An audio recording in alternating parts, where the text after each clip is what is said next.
9 guys to me that are just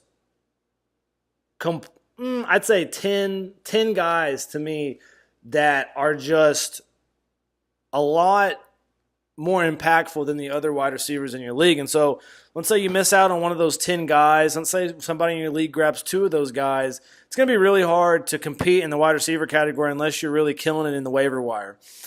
And so, and when I'm talking about those top 10 guys, I'm talking about Antonio Brown is number 1. Odell Beckham, I think Odell Beckham, skill-wise, you put him behind Antonio Brown, and because of production as of lately, you put him behind it. But I think Odell has the ability to have a breakout year and overtake, Antonio Brown points-wise this year. And I think he has the ability to do it. I think a lot of people are sleeping on Odell because he's coming off the injury. You hadn't seen him play in a while. Now, there's obviously a lot of Odell fans.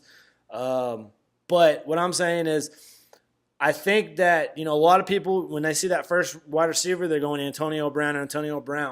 And I think, you may be better off going for Odell. I think Odell may end up bringing more to the table than Antonio Brown. And I don't know why I'm saying that, but that's just kind of how I feel. I think DeAndre Hopkins is another good option, another guy that I really like.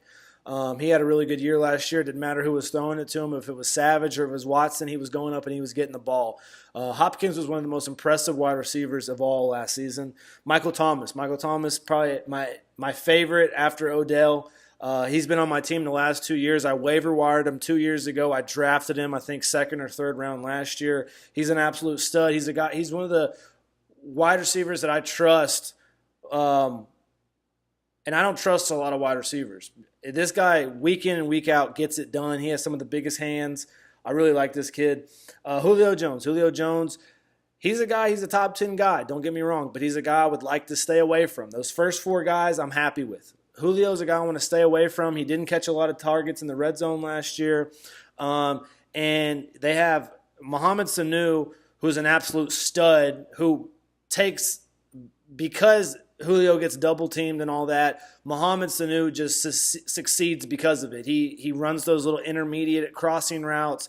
He runs a good option routes. Mohamed Sanu, if I'm drafting and I'm like, man, I want a wide receiver from the Falcons. Now a lot of times you're like, I want Julio Jones, but I want a wide receiver from the Falcons. You're not thinking Mohamed Sanu, but I think Mohamed Sanu is a good middle of the road guy that you can draft later in the draft that a lot of people aren't that high on. And the reason I'm not that high on Julio Jones is just because Calvin Ridley and Mohamed Sanu are going to be in that offense, and I think they're going to be taking, targets away from them. Now, the big difference, though, is if, because of Calvin Ridley, they can't double team Julio as well, then Julio is going to get opened up. But was not really that impressed with Julio last year. I had him on my team. He had a couple of really good weeks, like 1 week where he scored a lot of points. But I saw him drop touchdowns. I sitting there and I was like, man, I sat here and drafted a top 10 wide receiver, and he's playing like number 10. He's not playing like a top 5 guy. So I was kind of disappointed. AJ Green, I don't like AJ Green because I don't like his quarterback situation with Andy Dalton. I don't really feel like, AJ Green has some really big weeks. 2 years ago, he was really good. Last year, he kind of struggled. And, he got exposed when he played Jalen Ramsey. He looked like a real bitch in that game. So I'm not big on AJ Green. There's other guys that I would rather have than AJ Green, but he's a top 10 guy. Mike Evans got paid this last summer. I don't really think he gives a fuck what he does on the field. He shows up, creates a little bit of annex, gets in a little bit of shit with cornerbacks from time to time, defends his quarterback. But I'm not big on Mike Evans. I understand he's a top 10 guy, but when you sit there and say, I'm going to trust my team as Mike Evans as my number 1 wide receiver, you're a fucking idiot. He's an all right guy. He's a guy that I would have as my number 2 wide receiver. I just don't trust him. He's not consistent enough. He doesn't have a consistent enough quarterback. Davante Adams. I love Davante Adams. I think Davante Adams is a real stud. I'd probably have him 5th on this list after, Thomas, Hopkins, Beckham, and Brown. Keenan Allen, I'd probably have him 6th on this. I really like Keenan Allen, slot monster, catches a lot of receptions. Keenan Allen and Davante Adams are 2 guys that I'm pretty high on this year. I like them a lot. I'd take them over those Evans, Green, or Jones guys. Allen Robinson, not a fan of Allen Robinson. I did not like how he played in Jacksonville, and hopefully he gets something together here for the Bears. But I'm not. I mean, he's a guy that I'll draft later, but he's projected a top 10 guy. He's number 10 in this list that I'm looking at, and I'm not buying that. That's some bullshit. If you're telling me Allen Robinson is going to be a better fantasy player than Doug Baldwin, no, I'm not buying it. Doug Baldwin's my number 10 guy. I like Doug Baldwin a lot. He catches a lot of receptions. He's Russell Wilson's favorite target. And, sometimes he starts the year slow, but in those November and December, he really gets going, and that's when you really need him. Ty's value is going to be down a little bit this year, but Andrew Luck's coming back. He had some really big games. He wasn't that consistent throughout the year, but I didn't expect him to be consistent. He dealt with a little bit of injuries, and, he had a pretty shitty quarterback thrown to him. Tyreek Hill's a guy that you have to respect because what he's done the last couple of years, and he has the ability that he has to break the game open. But he's not a guy that he's going to be my number one wide receiver, or he could be my number 2 wide receiver. But at the same time, I think people overvalue him too much where you couldn't get him in the third or fourth round. Someone's going to go after him because of his big playability. People like that. Adam Thielen, I like Adam Thielen. My thing with Thielen, though, is he going to be as impactful as he was last year? I feel like him and Keenum had really good chemistry. That's not there anymore.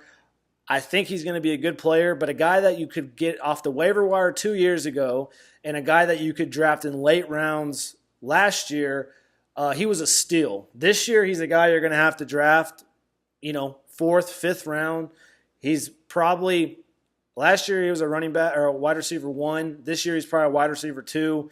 I just don't know if you're going to get the value that you expect. Demaryius Thomas, I fucking hate Demaryius Thomas. I don't even know why people even put him in these fucking magazines. He's fucking garbage. Demaryius Thomas is total ass. I would never have Demaryius Thomas on my team. He's slow. I would never have Demaryius Thomas on my team. Stephon Diggs just signed his contract. He was just not very consistent last year. He definitely had good weeks. He had big weeks at times, but he kind of got overshadowed by Thielen. He did catch a lot of targets 2 years ago. That's why I drafted him last year, but he just wasn't consistent enough for me. I might draft him again if he falls to me. I'm not going to reach for him. Amari Cooper, not high on Amari Cooper. He drops too many balls. But he could be a good player. Josh Gordon's a guy I really like. To me, Josh Gordon is probably 11th on this list. After Doug Baldwin, I think Josh Gordon's going to have a huge year. Really excited to see what he does with Jarvis Landry, but I'm more excited about Josh Gordon than him. Larry Fitzgerald, I think, has a little bit of a down year, but I've talked shit about Larry Fitzgerald about 3 years ago, telling somebody he was old, and he has done nothing but shit on me for the last 3 years. So I try not to talk shit about him because he fucking kills it, and he's 35 and he's still killing it in the league. I had him on my team last year. Alshon Jeffrey, if you watched Super Bowl last year, you'd be like, man, this is a top fucking 10 wide receiver. This guy's a fucking beast. Then you remember, he didn't have Malcolm Butler to deal with. And then you remember, that was really the only game that I can remember last year that Alshon Jeffrey really, nutted up and did some shit. So, he did catch a good amount of touchdowns last year, but he's not a guy that I'm like, oh, man, I want Alshon Jeffrey because I'm just not – this guy was when I watched him at South Carolina, his potential was absolutely amazing. And to me, he just has not panned out to that guy that he was at South Carolina. Devin Funchess, I think Devin Funchess could have an all right year. Golden Tate, I'm fucking high on. He's probably 13. He catches so many passes. Him and Stafford's chemistry is so good. I love Golden Tate. I'd go for Golden Tate way over a lot of these guys I just named. Des Bryant's obviously a free agent. That's a sticky situation drafting him. If you draft him and you kind of stash him, he may not end up – he probably will play on a team this year, but it's kind of hard. And I kind of really wonder where he's going in drafts since he is a free agent still. Where his value is at. Braden Cooks, I think Braden Cooks is going to be a good player for the Rams, but he's going to be a middle-of-the-road guy. If you draft him as your number 1 wide receiver, number 2 wide receiver, he may be all right, But Jarvis Landry is going to get a lot of targets. He's going to be better in PPR than he is in standard. Marvin Jones, I like Marvin Jones a lot. Marvin Jones had 9 touchdowns last year. more receiving yards than Alshon Jeffrey did, more receptions. So I like Marvin Jones a lot. I like Golden Tate and Marvin Jones. The only thing about them two, though, is I think the Lions are going to run the ball a little bit more than they have in the past. As we move on, Juju Smith-Schuster. I really like Juju Smith. I think that would be a guy I would really like as my number 2 wide receiver. Crabtree, I'm kind of staying away from. Sammy Watkins, I'll stay away from. Corey Davis, I like. Edelman's got the 4-game suspension. If you can grab Edelman in some of those later rounds, I think that'd be a good pick.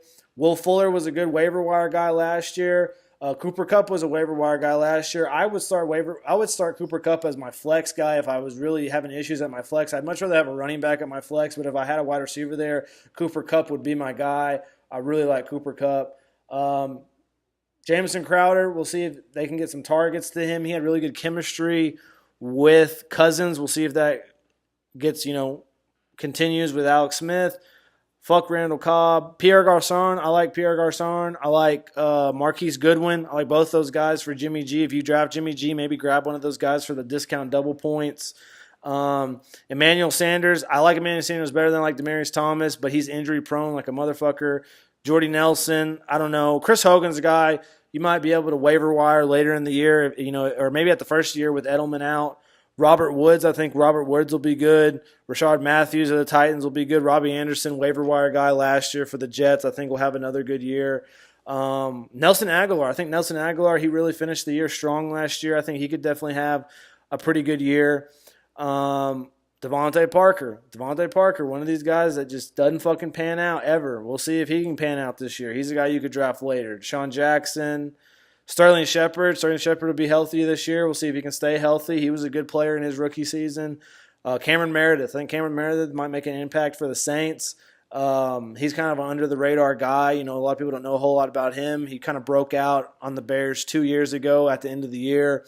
Then he got hurt before the season started, I think last year, game 1. So he's kind of an unknown. You might be able to steal him late.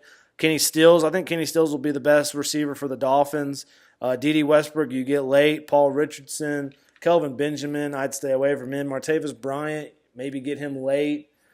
DJ Moore for the Panthers, I like him in PPR leagues. He's a guy that you'll probably be able to waiver wire. You don't have to draft him. Ted Ginn's a really good player. He'd be a good number 2 wide receiver or a flex guy if you need a flex guy. Calvin Ridley is a guy you can draft late. Mohamed Sanu, a guy you can draft late. Marquise Lee as well, Alan Hearns, Christian Kirk, Anthony Miller from the Bears I really like as well. Anthony Miller I think is going to have a good year. Mike Williams from the Chargers. Let's see here.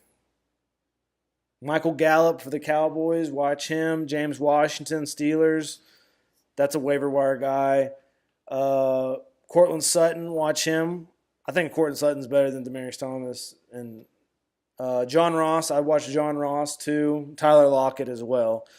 And then Quincy Enunwa. Quincy Enunwa was hurt all of last year. Watch him. Curtis Samuel for the Panthers. Traquan Smith for the Saints. Watch him. St. Brown of the Packers. There's a bunch of young wide receivers on the Packers. I think one will be one of the guys. Been on Chef Papa John. I get the Parmesan. She want a yellow nigga. Corn on the cob. Indian giver. Slob on my knob. The bitch blow hard. Harder than some halls. Here, take them all. You be straight.